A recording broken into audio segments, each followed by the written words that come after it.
So here's a question nobody asks. What do you do when one of your oldest friends is Toomas Hendrik Ilves, the former president of Estonia, a European Union nation? I'll tell you what you do. You call him. A lot. My name's Andy Valter.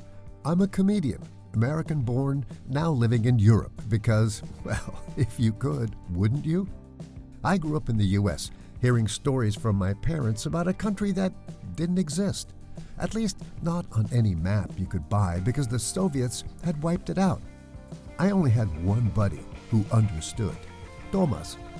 His parents were also Estonian, also refugees, and Toomas and I grew up sharing the same traditions, same weird Estonian Saturday school, and same conviction that America and Europe were family.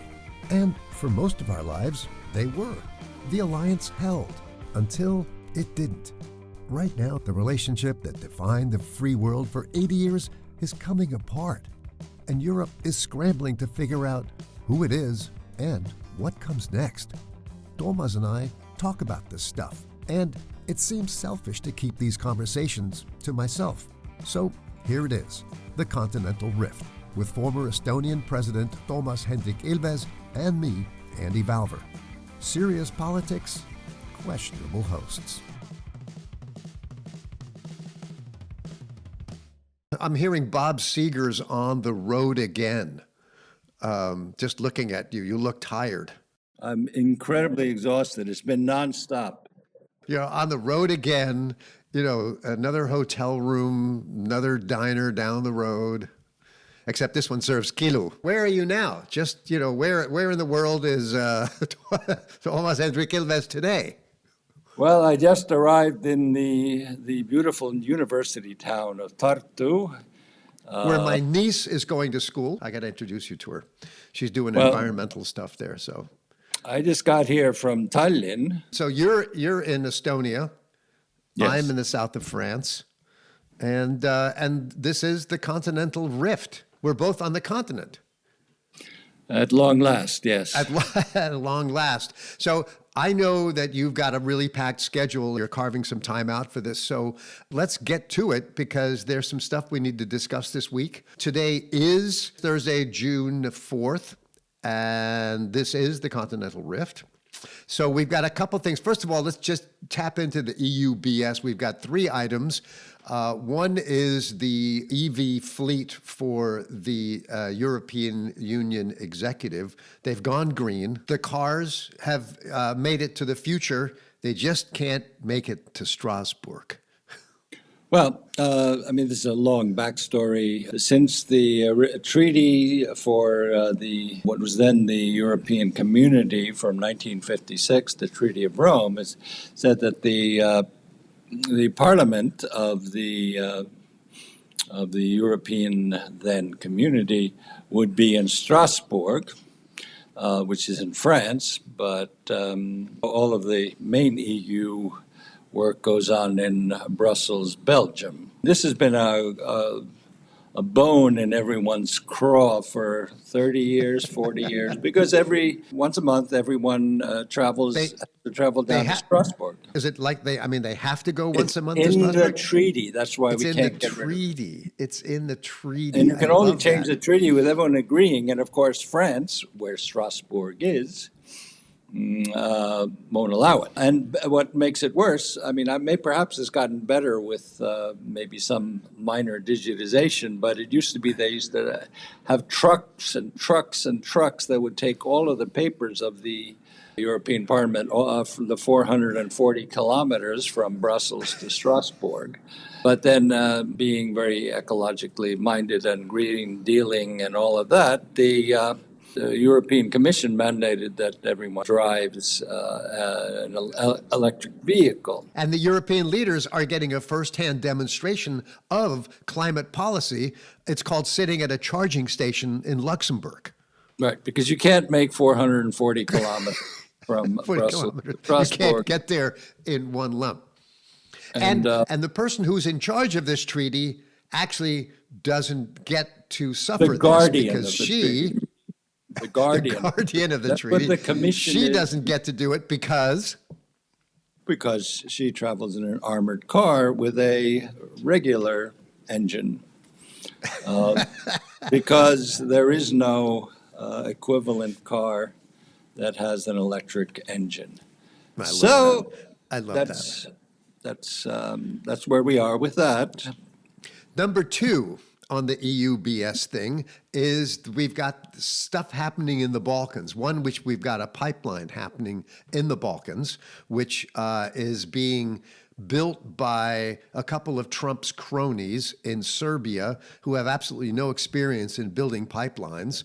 And then the other one is there's protests in Albania about some sort of resort that Jared Kushner, the president's son-in-law, wants to build. Apparently, it's going to be built on a nature sanctuary, and people have been protesting there for the last couple of days. You know, nothing says a country has joined the global economy quite like local residents protesting a luxury resort they can never afford to stay in.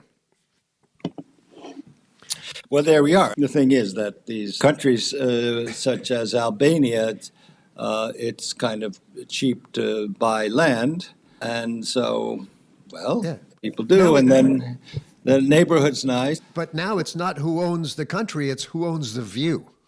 Right, yes. Well, that's always the case. But in any case, we are now in new, bizarre territory. The land is officially protected, which in modern politics means the paperwork is slightly more expensive. Or environmental protections, which is the sanctuary, work exactly like airline tickets.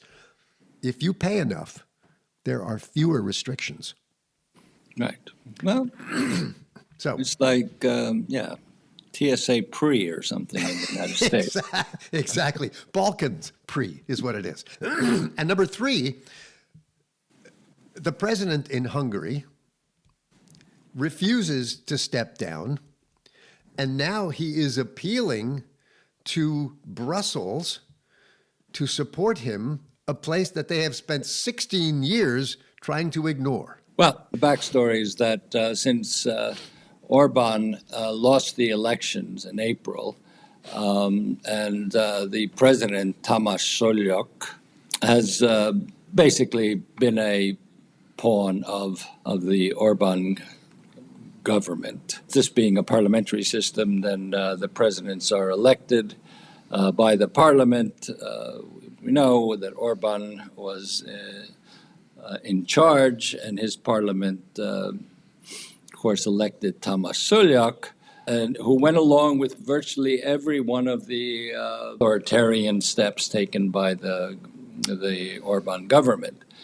But now elections took place, and Péter Magyar became the prime minister and was finally sworn in. He said that this president has been a tool of Orban and that he has to leave.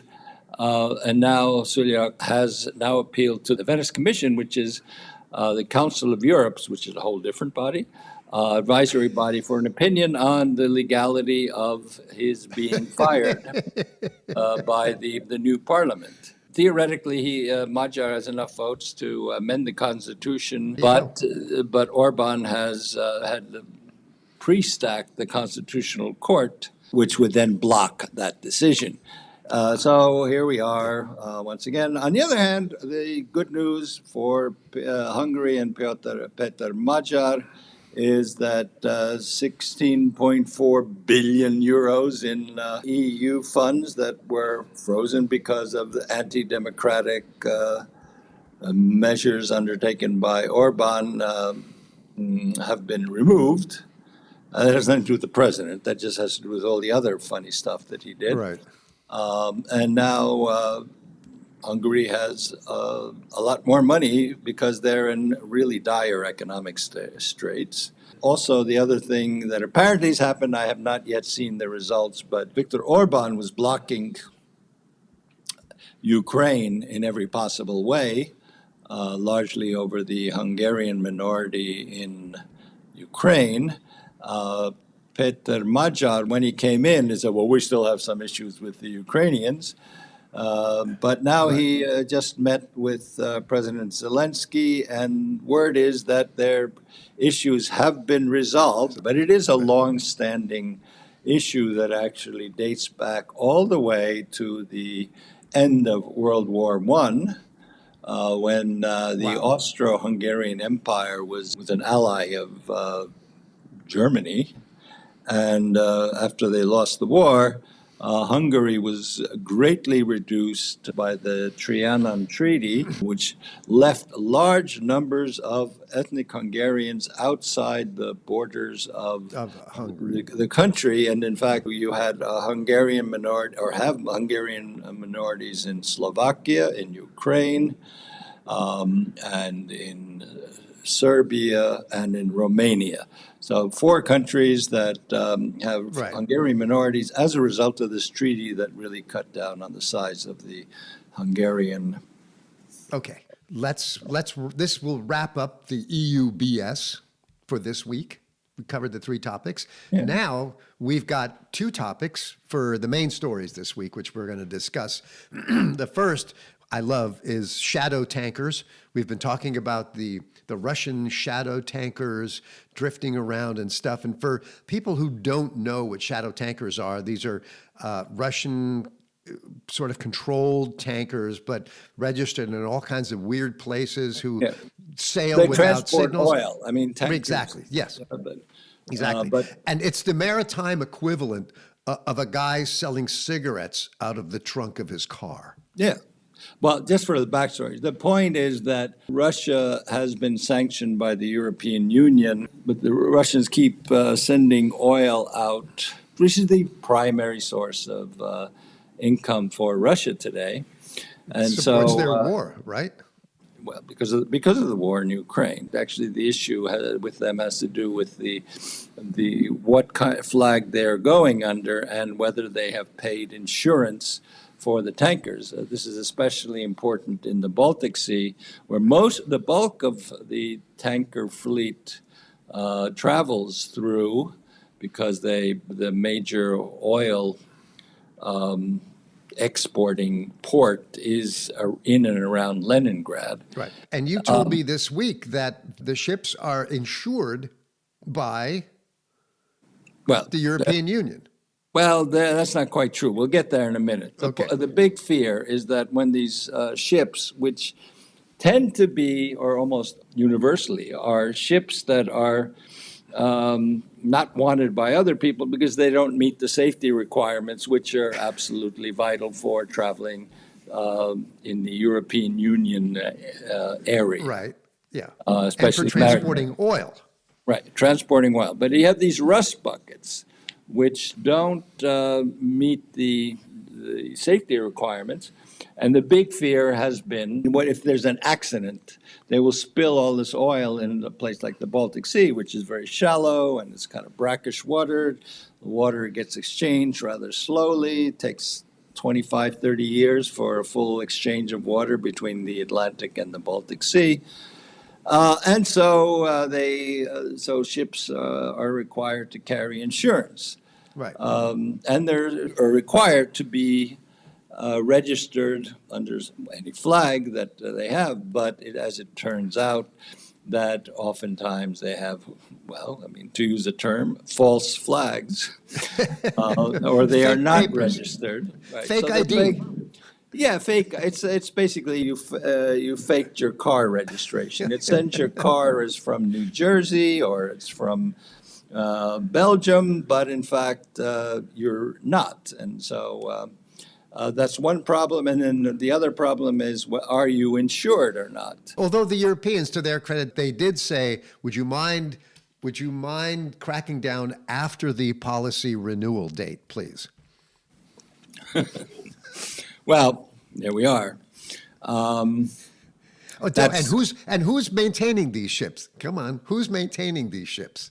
Well, as it turns out, not all of them, but some of them. But one place where these ships are maintained is in the rather hawkish country of Denmark. I should say, until recently, Estonia, our country, was also servicing these ships, but they put a stop to that. In Denmark is a shipyard that is the last in the European Union that is servicing Russia's gas export fleet. I love that. You know, only in Scandinavia would say they'd look at a sanctioned tanker and think, yeah, but the rust is a safety issue.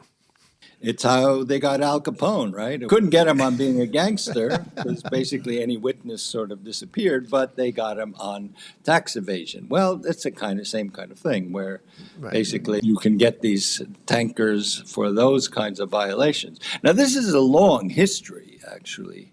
Ever since 2022, it's also related to another issue, which is that some of these tankers have been responsible for the cable cutting that has taken place in the Baltic Sea. The main area of activity has actually been the Baltic Sea, where a number of cables have been cut.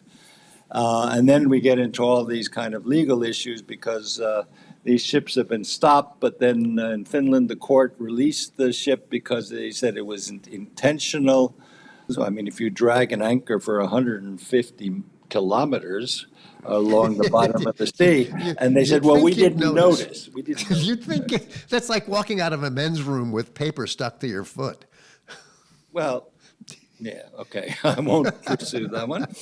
Nonetheless, this has been an issue. And now we've seen that the French this past week boarded a tanker fully 400 kilometers off the French coast, the coast of Brittany. When they did that, they discovered that, lo and behold, sacre bleu, the ship had a fake flag.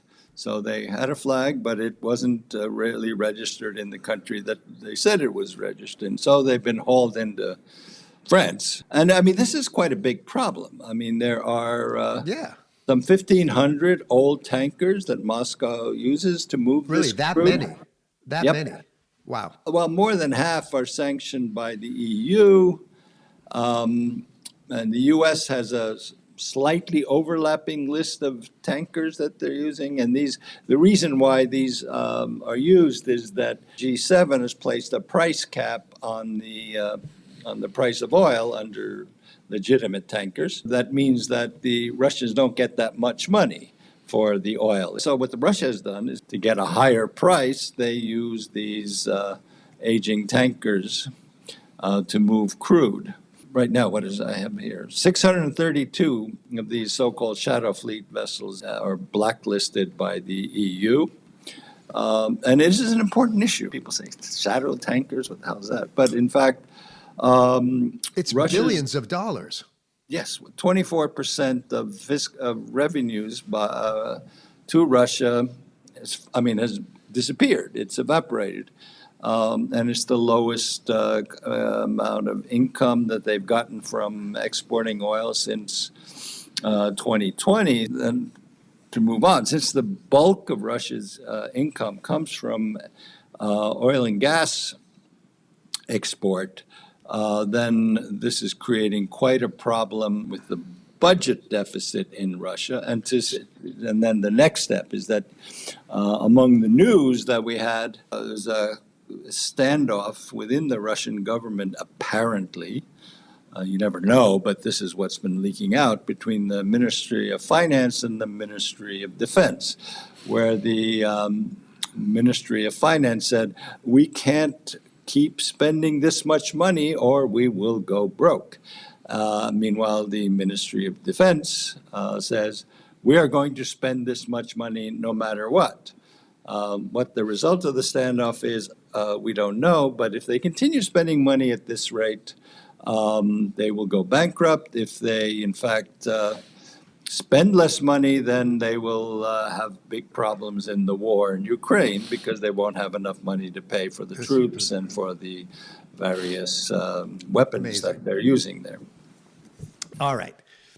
Let's leave shadow tankers. Let's move on to our second topic, which is capital markets. Europe has plenty of money, right? And a lot of this is tied into Europeans becoming less dependent on U.S. technology-wise, communications-wise, what have you. So, I mean, Europe... It's not only self-reliant. It really has to do with the inability of the, not to say dysfunction, of the European Union outlined once again into much fanfare by a report written by Mario Draghi, who's a former Prime Minister of Italy, former chairman of the European Central Bank, who was commissioned by the European Commission to write a report on what's wrong with the EU. Why is it not growing? You know, we have this whole narrative from the U.S. of the Euro poors.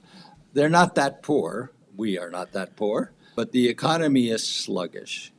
And one of the main areas where it's been sluggish is in innovation and in technology, for a number of reasons. Lack of investment in innovation and lack of investment in technology. And also, I mean, in addition to that, European companies moving to the U.S. Because they can't get the amount of investment they want. So you're saying Europe has plenty of money. It's just that European savings behave like European tourists. They immediately leave for America. Well, less so these days, but yeah. Well, this is true. Less so these days, but yeah. I mean, Europe is pretty flush with cash. Yeah. But the problem is that we don't have a single capital market. So every country has its own stock exchange and investment fund, and what you end up getting. For example, I'm going to give you three. One of them is Skype, which few people know, and especially now that it's been terminated. But Skype was invented and created in Estonia. But what happened was first one U.S. company bought it immediately and became the owner, and then quickly followed by Microsoft, who bought it for themselves. A second example, another European startup that became huge is Spotify. That came from Sweden. Once again, as soon as it became a success, it became funded by the U.S. and the headquarters, both cases, moved to the United States. Is Europe a tough place for startups? No, the problem is not getting money. And I'll tell you the personal story. In 2016, when I was still in office, I read how a young Estonian created a startup, and he had gotten, I guess, 200,000 euros or $200,000 roughly as an investment. And being president, I always wanted to encourage young people to do stuff, and so I invited him to visit me in the presidential so-called palace, which is not a palace, and I offered him tea and cookies, And I said, this is great. So happy to see, 22-year-old coming up with this idea that has gotten this grant. And he goes, yeah, well, I'm sorry, Mr. President, but in 2 weeks, I'm moving to the U.S. I said, why are you doing that? He goes, because I can't get any funding here. And this has to do with the capital markets not being unified. And sure enough, 2 weeks later, he moved to the United States, right by MIT. 6 months later, he had gotten $5 or $6 million invested in his little startup, which then became less of a little startup. And 2 years later, he sold his startup, or as we say, exited, and made $150 million US. So how are we going to get Europe to do a unified capital market? Now, right. What happened last week was that 6 big countries, the Netherlands, Germany, France, Spain, Italy, and Poland, decided that they would unify their capital markets. And so that by EU law means, or the treaties means, that they have one half of the vote, that is the qualified majority vote. Qualified majority vote means that you have to get a majority of the countries in the EU, and you need also a majority of the population of the EU. So if you add up those 6 countries, you have a majority of the population. But you need also the countries. That means you need the governments so that you can also get a majority. And so right now, it's just the big countries. Now, to understand what this means, a different example comes from the fact that in Europe, 80% of investment that is made into companies comes from banks, and 20% is private equity. In the United States, it's the exact opposite. 80% of investment is by private equity, private individuals, and 20% by banks. Now, to understand People what that like means. Sequoia and blah, blah, blah, stuff like that. Yeah, well, I mean, you buy stocks. I mean, even that is private equity, right? But let's go back to yesteryear, 1975, and, well, let's pick a European bank, say Deutsche Bank, right? And so this guy comes in the door. He's recently said he doesn't believe in bathing. He comes with long, greasy, stringy hair and goes to his Deutsche Bank and says, I'd like to borrow some money, or I'd like you to invest in my company. I'm building it in a garage along with this guy named Steve. My name's Steve too, but his name is Steve Wozniak. And what we're building is a PC, a personal computer, a little computer, not like all the big mainframes you guys are all using in your bank. And we want to call it, I don't know, an apricot, an orange, an apple maybe. Well, basically, if you did that at any European bank, you would have been frog marched out the door within about 45 seconds. Well, that's how Apple got started, because they started in the US, where they got private investment, and whoever did that back just a couple of tens of thousands of US dollars probably now is a billionaire. Basically, what you're saying is that it's easier in the US. In the US, a startup founder would say, how do we scale? But in Europe, the first question is, which regulator do I call? Well, it's not the regulators, as in the case of the Estonian kid I mentioned. I mean, there just isn't the money there because it's just Estonia. And a startup guy in Estonia should be able to go to Germany and go, look, okay, I got this great idea. And right now, if I don't get it from you, I'm going to go to Palo Alto on Page Mill Road. Why bother trying in Germany? You go straight to Sand Hill Road in Palo Alto. Right, Sand Hill Road, that's what it is, yeah. That's where all of the big... Right. VC guys are.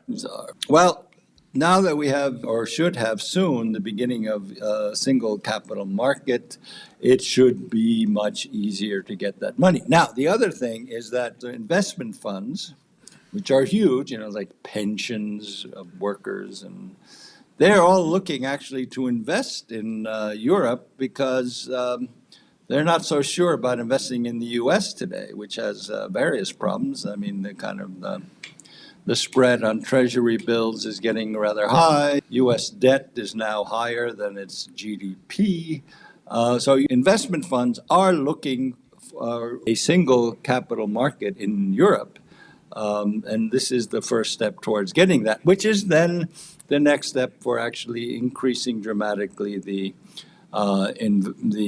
environment for major tech investments in Europe itself. So the thing that's been holding back European tech and innovation has been an absence of funding. And now we hope once we get sufficient numbers of people and countries on board, that situation should change dramatically. And this sort of leads into the ancillary topic here. We want to get some freedom from American technology. We want to develop our own. Europe just reserved the 2 gigahertz band for European use. Because Europe needs its own channels, and the whole point is that Europe is trying to catch up and to the United States and to China in innovation and in technology. You need lots of investment, especially with AI, which requires lots of data centers, which cost a lot of money. But we've got a key in the AI thing, don't we? We've got ASML. Well, that's a company that produces chips. The machine that produces Or the machines chips. that make chips, yeah. Well, in the future, we will see some struggles over that because the U.S. would like to buy the company. The European Union doesn't want to have it sold, certainly not the Dutch government at this point. I don't know what will happen with that, but it would certainly keep the machines that make chips here in Europe. Then, in fact, it kind of reverses the dependency that currently exists.